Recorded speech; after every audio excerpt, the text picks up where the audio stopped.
হ্যাঁ, এত কথা বললো না তো জামাইবাজি, কাটা কেটে বের করো। Out, out.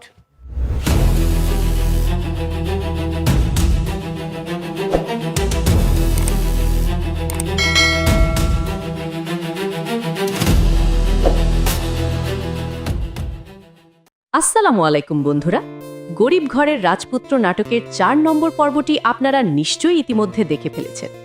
আজকের ভিডিওতে আমরা ৫ নম্বর পর্বে কি কি বড় ধামাকা হতে যাচ্ছে তা নিয়ে বিস্তারিত কথা বলবো, তাই ভিডিওটি ১ সেকেন্ডও মিস না করে শেষ পর্যন্ত দেখুন।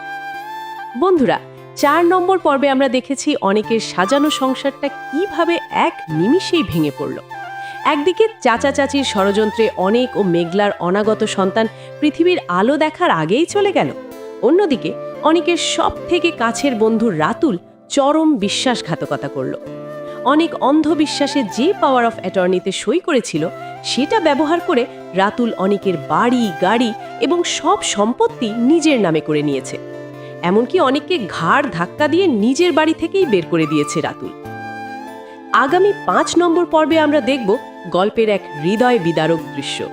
কোটিপতি অনেক শিকদার এখন রাস্তার ভিখারি। রাতুল তাকে অপমান করে মাত্র ২০ টাকা হাতে ধরিয়ে দিয়েছে ভিক্ষা করার জন্য। অনেক কি এখন মেঘলার কাছে ফিরে যাবে? মেঘলা তো সন্তান হারানোর শোকে অনেককেই দায়ী করছে এবং তাকে বাড়ি থেকে তাড়িয়ে দিয়েছে। তবে ৫ নম্বর পর্বে বড় টুইস্ট আসবে মেঘলার বাবার মাধ্যমে।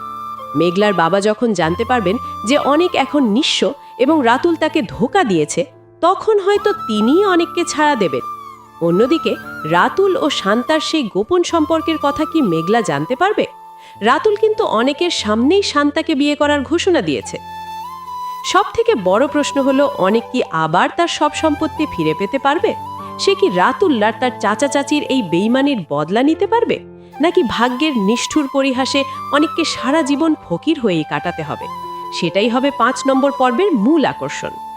বন্ধুরা, আপনাদের কি মনে হয়, অনেক কি পারবে আবার ঘুরে দাঁড়াতে? আপনাদের মূল্যবান মতামত অবশ্যই কমেন্ট করে জানান।